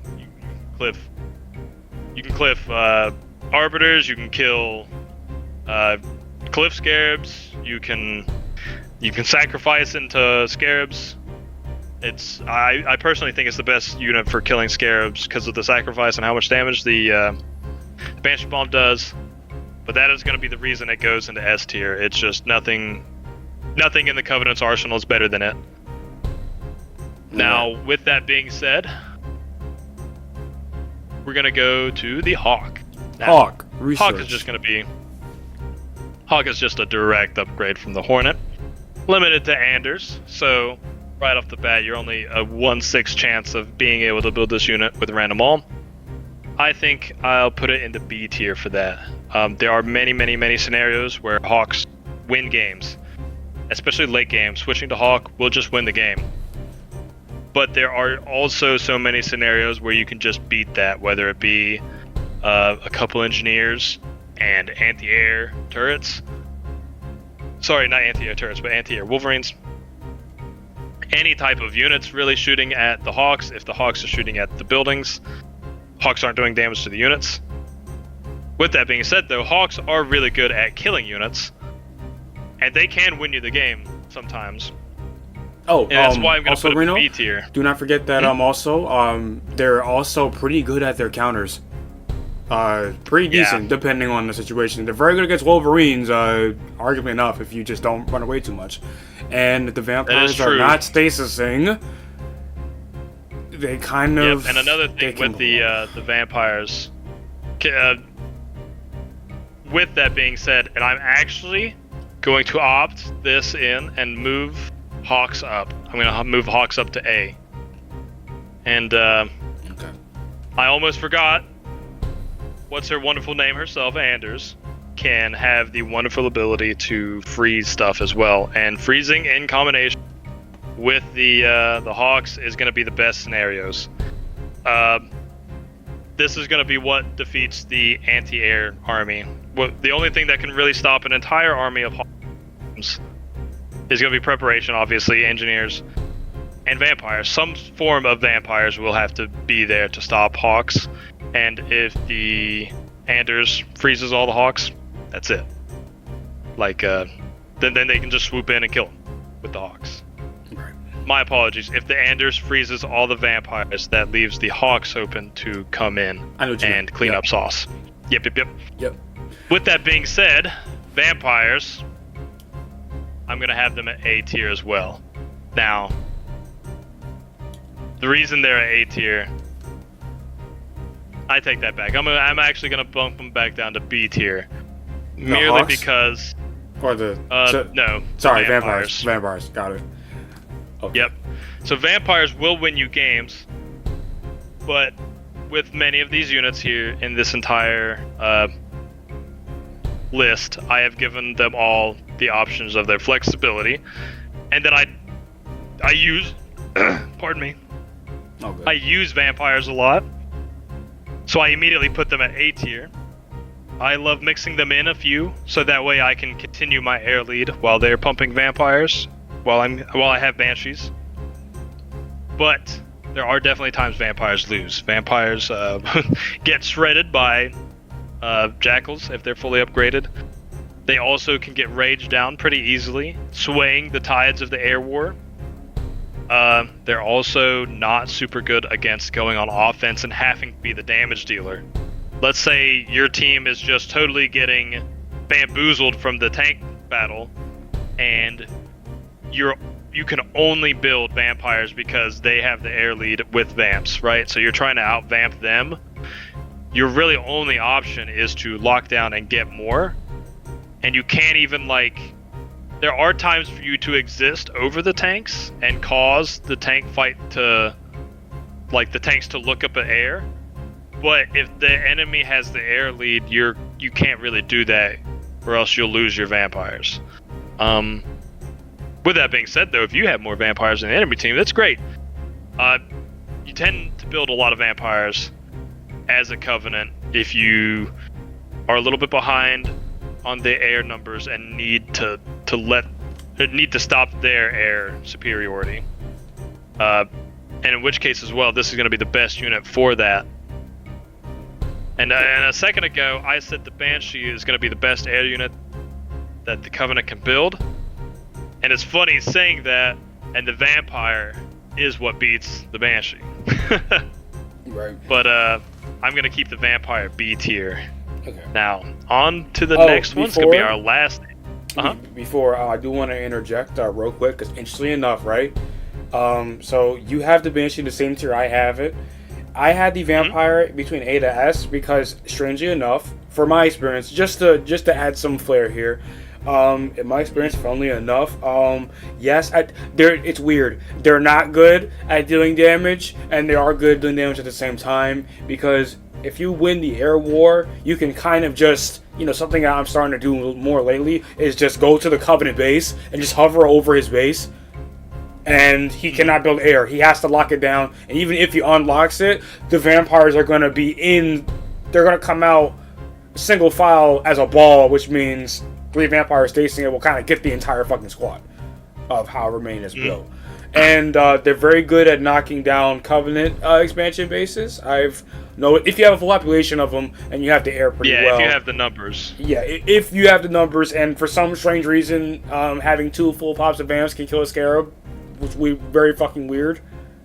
Sometimes, in my experience. Just a lot of DPS. In my experience, yeah. Yeah. So even with they're good at taking out Ingies too. So like if you're going up against a turtle, or even just somebody who has a stack of 30 engineers, they are super influential on stopping that. And once again, another point for the vampires: once you have the air lead on your side, and there is a ground fight, if you can mix in some... the tanks are idle, the vampires being over the tank fight will make the enemy tanks always look up at them. So the way units work in Halo Wars is a priority system. And if a ground unit is fighting a ground unit and an air unit comes in, it'll want to shoot that air unit until you tell it to shoot the ground unit again. So the reason this system is in place is for, let's say you're a prophet and you're shooting at a base, and then an infantry unit comes out of that base. If you don't give it any extra inputs or have given it an input recently, it will opt to shoot that unit first, because that unit is what can shoot it. So if it prioritizes the unit over it, it's just normally smarter. But the counter side to that, though, if there's 2 tanks fighting and you fly your air unit in over that, the tank is going to look up at that air unit and not shoot the tank anymore, therefore taking out the main gun from the enemy's tank side, unless they realize it and shoot the tanks again. So just being over the tank fights can be super, super influential as a vampire, especially if you disengage combat and come back strategically, giving those tanks another opportunity to look up at you instead of shoot the enemy tanks. But also, with that being said, I'm going to be keeping them here at B, just simply for the fact that Hawks are going to beat it too. Yeah, like I just wanted to bring... Hawks will beat the Vamps. Very interesting. Very good. All right, on to the next. Oh yes, the one, the only, the Vulture. Another wonderful hot take, and this might just go to show you all the units in Halo Wars are viable, except for a very select few. And I'm going to put the Vulture at C tier. Now, you Unleashing don't really hell. build very many vultures. You don't build very many vultures. But when you do, they do a lot of damage. Now, something a lot of people don't think about when they're building vultures is you tend to always build like a full army of them, right? But I have seen 2 vultures be massively the difference in a tank fight. The amount of damage vultures do to tanks is stupendous. Like, I know vultures are great for anti-building. Their main gun can like destroy a supply bed in like 4 or 5 hits, super quick. Maybe not that fast, but it's super quick. The volley upgrade, or not volley upgrade, but the mega barrage upgrade is good too. Good for taking a green health base to a red health base. But there is also many downsides with Vulture. They're pretty much glass cannons. Tanks, if they're focusing them, can shoot them down. But once again, it can be a big difference to a tank fight if the tanks are still shooting each other. But they also get locked down. I believe it takes 4 vampires stunning it to stop it from moving, and it could be 3 to stop it from moving and 4 to stop it from doing its Y ability, because you do have partial maneuverability with it still, with a couple of vampires hitting it. Other than that, though, vultures really don't have any other uses to it. They are 6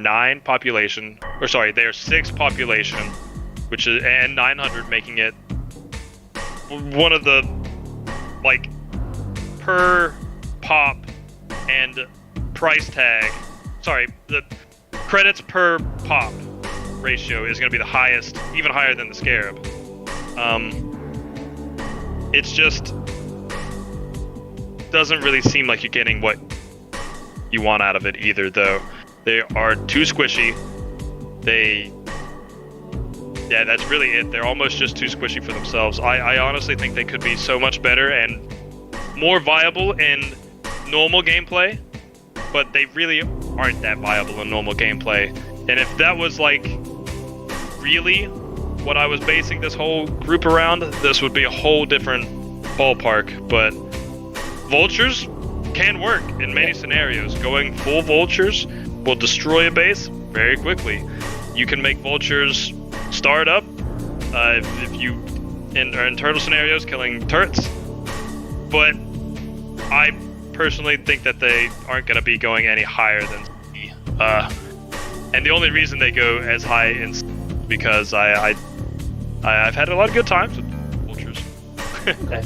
Oh, I want to say also, sadly, you must maintain Tech 4. Mm-hmm. You cannot be Tech 4 is Tech 4 for a vulture to, first of all, build it and upgrade. So you cannot fall below Tech 4. Mm-hmm. So you have to get it. It does kind of like upgrade. Limit it to that late game, yeah. Super late. Moving on with that, we'll go back to some more ground units. Locust, ready to serve. So, I think Locusts are going to go into the C tier. Reason being, they can be good for rushes Pardon me, I just got the burps out of nowhere. On Frozen Valley, you can rush pretty well with Locusts with reactor side, especially. Even quick second tech getting a Locust on their side is super kind of funky. But other than that, there's really not a lot of uses. Just you can make the argument that they can aim at air, but they really don't do that much damage, and the air will eventually overnumber them. One thing that Locusts do have on their side is range. Locusts have the highest range of any unit in the game, with their own scouting potential, I believe, besides the units in Garrison. Even more than a stationary Cobra. The stationary Cobra can still shoot stuff, but it can't scout it for itself as far as the Locust can. With that as well, something the Locust has over the Cobra, in my opinion, is if you have the overdrive ability, just like the Wolverine, that it can shoot its volley just about anywhere, the Locust can do that as well. Whereas the Cobra, even if it's locked down, can't shoot through impassable terrain all the time. There are certain scenarios where you can make it do damage to it, but you're normally either bouncing off of a shield in some type of way with bonded shield, or doing damage with piercing shot through something else. But Locust can shoot air. That's going to be a bonus. Other than that, though, if you're Locusts are just too weak to build in mass, especially if the enemy team is going to be building tanks. You tend not to build them in high-level games. With that, though, if it's not a high-level game, and you spawn in looking down at grass, you have the potential for what I think is going to be an A-tier unit, as long as you don't consider... if you don't consider the messages you're going to get. Now, this, obviously, is a bit of an exploit. But the Locust being able to shoot through impassable terrain. So, for example, 14. If you take the teleporter on your side and go to the enemy side, from there you can hit Y on the enemy's base, right there, and there's nothing they can do about it besides drop ODSTs, Pelican units, or Carpet Bomb. Or I guess they could Mac or freeze, but once again, they have to react to it. And they have to get things down there. And it can be pretty scummy. Especially if you're super turtling somebody, or if you're reverse turtling somebody and you have them up in their base, and they really are just struggling to get units up, and every time they push out they die, and then you just get a whole swarm of these on the side and just melt somebody's base. The wonderful thing about these Locusts on the concrete side of 14 is you can make it work from anywhere. There's a very small sliver on the north side that you can get. On the east side is a lot more. You can get just about the whole road to get it, and then through the teleporter, you can on the side you can get so much to Y ability on the buildings there. And the only thing you have to wait for is your overdrive to replenish, or you can just do it to the next one. Or you can just hit Y on the main and it'll die. As long as you still have a shield, that is. Your overdrive ability only works as long as you have shield. With that, though, it's not unbeatable. It might be a bit cheatsy doodle, but there are ways around it. And it would be very hard to not be able to recover if the enemy opened up with this. Let's say they opened up with going second tech, getting a Locust on underneath. You probably have the time to use a leader power down there or bring a tank down there and stop it. You know, there are definitely ways around this scenario, and it's definitely not unbeatable, which is why it's going to be an A tier, because it's hard to counter, especially late game if they have super numbers, and it's just going to be fun. It feels so good to do to enemies. It's kind of like the last little hurrah before they all resign. So, moving on to the big brother of the Locust, probably the one most people are waiting for here. Scarab Rate of Fire. Personally, and this is gonna sound crazy because I've lost many a bug, I've gained many a bug, and bugs are really good, especially in all Covey games. A bug can be a winning point for a team, and I'm gonna put it right at B tier. Right. I personally believe that the amount of time that it takes to invest in a Scarab, you could just be going numbers and putting down the enemy, and that would be better even if you don't get third tech at the end, if you're putting down the enemy versus the Scarab. Now, when the Scarab gets out and he's supported by the engineers, it could have the possibility to be one of the hardest units to take out in the game. Especially if your team doesn't really know how to coordinate against it. Like if you don't know to come in with vampires and freeze the engineers, and then try to catch him with a Mac while the engineers are gone, or try to freeze it while the engineers are away. It will definitely take all of you all focusing a Scarab sometimes to kill it, unless you already have a Max swap of tanks or high star Spartan tanks. There are ways to kill it, but that doesn't necessarily mean he's going to be the end all be all. But with that, we're going to move on to a unit that you really don't see very often. And when you do, you get mad at it. There are very few places to use it, especially on Fort Dean. I actually don't believe there are any spots you can use it on Fort Dean. No. Although you can have it, you can kind of have it do weird cliff stuff on many other maps. My personal favorite to do is the, I want to say it's the east side in Frozen Valley. You can get on both sides of that. Or is that the towards opposite side. is that battle reactor or good reactor? That's good reactor. Beast of the East is good reactor. Okay. So that side you can get to both the mountain passes, and then the opposite side that has that wall. I really like that because a lot of people think that the scarab can't get up on the wall. Yeah. Yes. You can. You just have to approach from the funny angle, and then also you can get on the sides of that side too. So like the cliff scarab, it adds a lot to it. I'm really thinking about putting it at B because there are many scenarios where it's good to have a bug, right? But that's not what's going to be winning you the game. And it might be what's doing the damage to win the enemy's team the game, like the cliff scarab. But if you, let's say you're on a team that a cliff scarab is being used, and there's not much you can do to it. It's not really the fact that they have a cliff scarab that is the reason you're losing. It's because you have allowed the rest of the game to come to a point where now a cliff scarab is scary. You know, you haven't slowed down the Covenant to where they had to put resources back into building back up.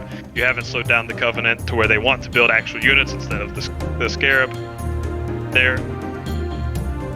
I just personally feel like I don't know. The cliff scarab is just as good as a real scarab. Sometimes. Okay. I don't know. May I like it though. I'm gonna keep it there. Okay. I'm gonna keep it there because I'm indecisive. Because there are reasons to go up, and I can think of reasons to go down too. Right. I think. Don't worry. I'm not gonna try to change your mind. I just want to put my perspective on it. The reason 100%. why I would definitely have it up though.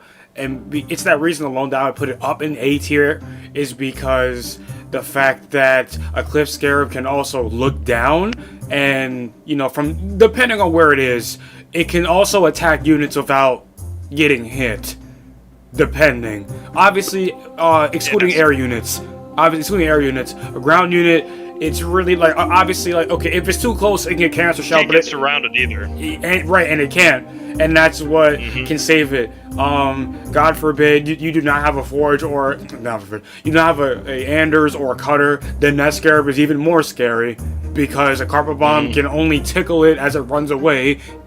So yeah, as long as you aimed right. Right, and yeah, if it doesn't go to the right, you have to get up. First of all, you have to get low enough that a small carpet can kill it, which is not possible at that point. So, and then playing musical bases with a cliff scarab it can work. It's just that pretty rough. It's pretty rough. It's pretty rough. Especially if you don't have anybody still continuing air units. Yeah, like if the guy making air is down while it's running around. Yeah, if they have a cliff scarab, it's probably because they also have. Yeah. Or you're getting turtled and you can't get air lead. But once again, I don't know. Those are. That should be. Let's see here. The next vehicle, it's going to be the Elevolcan. I think it would be a better pronunciation than whatever the heck I first time. I love Vatican. The Pope. Anyway. Personally, no. I really love building this as cutter. Of course. So. Right. Okay, where do you put this god? These last two are going to be, I'm going to put this one at B tier. Really now? This is the Elephant Vulcan. Yeah. Vulcan at B tier. God. Well, you know what? You know what? Fair enough, Reno. I'm sorry. It's not a turtle scenario, so yes. Duh. Got it. All right. Even in a turtle scenario, having cutter is great, and there are some wonderful advantages to cutter. But I I think it's gonna go in B tier. It is gonna be overall some of the best health you can have for a tile in Halo Wars, I should say. And by tile, I mean roughly the same area. If you can stack all of these vehicles on pretty much the same point, is what I mean by that. Yeah, it's gonna be some of the best health you can get. Even quad max with this elephant and ceramic armor is not gonna break it. A lot of the health is gonna be still green, especially if Spartans are in there. Now, with that being said, the next Vulcan that we have, the all Cobras, I think it's gonna be about a little bit worse. I'm gonna put it at C as well, because the reason you're building this one over the Elephant Vulcan is because you can't build the Elephant Vulcan. And if you can't build the Elephant Vulcan,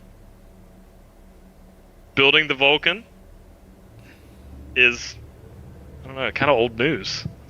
Because there's other things you can do. Building the Vulcan traps yourself so much. You don't have a quad mech, you don't have ODST to support it, you don't have a ceramic to protect you. I feel like if you get beamed, you don't have the ceramic armor there protecting you as well for the big sponge that it is. Now Vortex will get eaten up by all of them as well, but I feel like if you're building a Vulcan, not being Cutter kind of takes everything else away from the Vulcan, because with the Vulcan you normally have to have the walls. Now, if this is also meant to be a Cobra line, that would be different, but I would also still have to see. It's just a Vulcan, because that's the only, there is no image, so I made my own. I just looked very close at it, took a picture. That is a very good image. I understand exactly what that was. Yeah. Even if it was a Cobra line, though, I think I would keep it at C, though. Just because a line of Cobras Carpet is stationary. Bomb, freaking ODSTs, Mag Blast, Cryo, just God. I'd say this, even just to make sure and clarify, even though if the Vulcan or Ella Vulcan, so even with that in mind, right, the fact that if it looks at any ground unit, that ground unit is dead. With the exception of infantry, they'll last 2 seconds against it. But, a tank, dead. A Spartan tank, dead. A Scarab, dead in 2 hits. Even with that in mind, you still have that here? I'm just asking you. Yes. Okay. Because Banshee. Lol. Yep. Hornet, Sentinel. So, to sum up my overall view of Halo Wars, and throughout this placement of the units, I definitely can tell there are very many scenarios in Wars, and obviously none of these units are ever in a actual game of Halo Wars are going to fight any of these units in a one-on-one scenario unless it's the end of a battle. I'm not going to walk a grunt halfway across a map to go fight a chopper. Even though the grunt squad's higher than the chopper in some regards, but you kind of get what I mean. You're never going to have these things fighting each other. The reason flamers are at the bottom is because they're probably some of the worst units in the game. They have no distance, and I think a UNSC sniper would have been way better as an anti-infantry unit overall, but we didn't get that, so. And then the Ghost, better than the Flamer, but not by much, and is also probably the worst unit in the game. Can be fun, cannot be. And then Gauss Banshees are going to be the best, all the time almost. Every scenario can be beaten with Gauss Banshee, and the best person to go Gauss is Anders. And everything else is circumstantial. The game is going to be run around who gets the Anders and who gets Gauss and Banshees first. And if you're building Ghosts or Flamers, you're probably putting your teammates at a disadvantage. But from low level to high level, from east to west, Halo Wars is all about scenarios, you building units, and your built units running into other units. There's going to be a million type of scenarios, so hopefully you can go out there and make your own. Okay. This has been Reno Bugino. That was my TED Talk. Yep. No, you know I'll call that. Yep. Reno's TED. Reno's tier. Reno. Wait. TED. Reno. I gotta make that catchy. Reno TED Talk tier list. Halo Wars tier. Man, that's good. I gotta. I'll ask the robot to fucking do it. Thank you for your. Hell yeah. Thank you for your thoughts, man. Oh, it's my pleasure. Thank you for having me here. As always, this is Anti-Wave out. If you disagree, I don't give a fuck. LOL.